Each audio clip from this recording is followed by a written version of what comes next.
ikaduha kini nato nga punto sa atong higayon sa atong pag-discuss ng topic, understanding what faith in God means.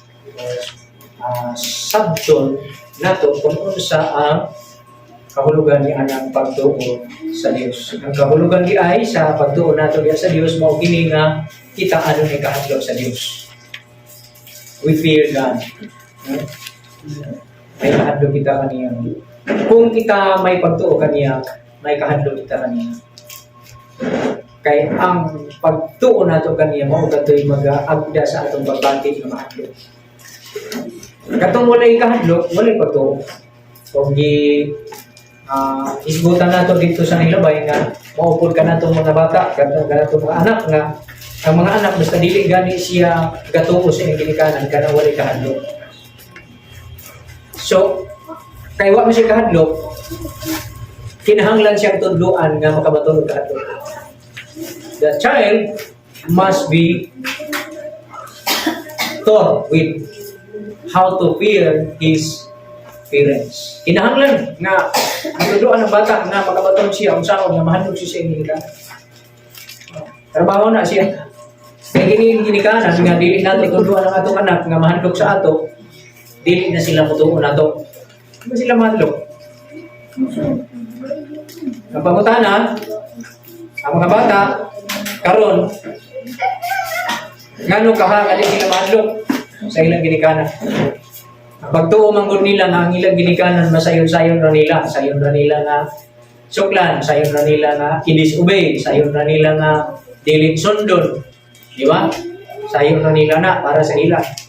Pero wala nila na konsiderar, wala nila na hunahuna o payo nga kung mawadaan sila ginikanan, magantos o maalaot sila. Kaya wala mo palit sa ilang sinina, wala mo palit sa ilang sapatos, wala mo palit sa ilang pagkaon, wala mo mangita sa ilang pagkaon, wala mo bayad para sa ilang pag-eskwela. Kung wala sila ginikanan, ilan na ng trabaho. Kung wala sila ginikanan, sila mangita sa trabaho para masuportahan ilang kaugalingon, magkakaon sila, na sila makaon, di ba? Makapalit sila sa ilang maluto nga pagkaon.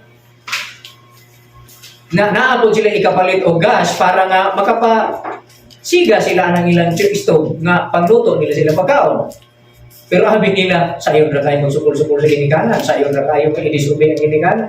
Pero anak nila na sabti, nga kung wala nilang ginikanan, alaot sila. Kaya huwag mo mata para nila. Huwag mo laba para nila. Pero dapat di ay ang kitang mga ginikanan, tudluan nato na sila sa pagtuo. O ang pagtudlo sa pagtuo, pinaagi sa pagtudlo, sa pagkahadlok, nga kung mawala kita nga ginikanan, maalaot sila. Mana siya? Kung di nato sila taga-kwarta, wala sila kwarta. Di ba? Kaya di man sila kayo malungit ang kwarta.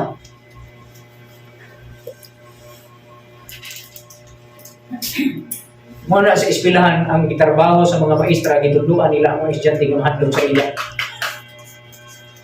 Kabalo ang mga maestra ang saan pagtudlo sa estudyante nga mutuo sa ila.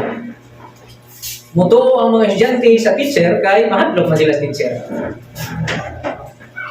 Gitudluan nila pagkahadlok. Ngano mahadlok man ang estudyante sa teacher?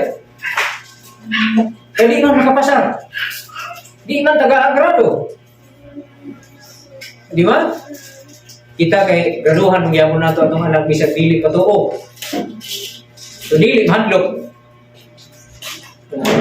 Pero kanang anak kadi patuo, ug di nimo natagaan sa iyang gikinahanglan, mahadlok na sunod. Mahadlok na kay di man nimo tagaan. Pero kita may kakandog sa atong anak. Kita na hindi gatuo sa iya, bali na. Kita gatuo sa atong anak, kita pay nahadlok.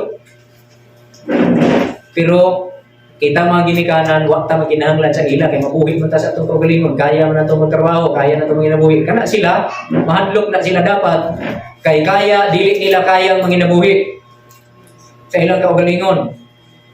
Magkalago-lago na sila, dili na sila kapalit sa ilang business, ilang sinina, kung di na ito palitan. Busa dapat mahadlok sila sa ito. Okay, mahadlok sila, dapat mutuo sila. Inaana ta, mahadlok ta dapat sa Dios. Kay kung mawala kita, kung mawala ang Dios kanato, mahimulag kita sa Dios, Maalaot kita. Asa mo ka, asa mo tagbangko, asa mo ta. Ha? Kung sa may ato mahimo, kung mawala ang Diyos ato kinabuhi. Wala tayo kinabuhing dayon. Ha? Wala, magantos na. Kung mabulag ta sa Diyos.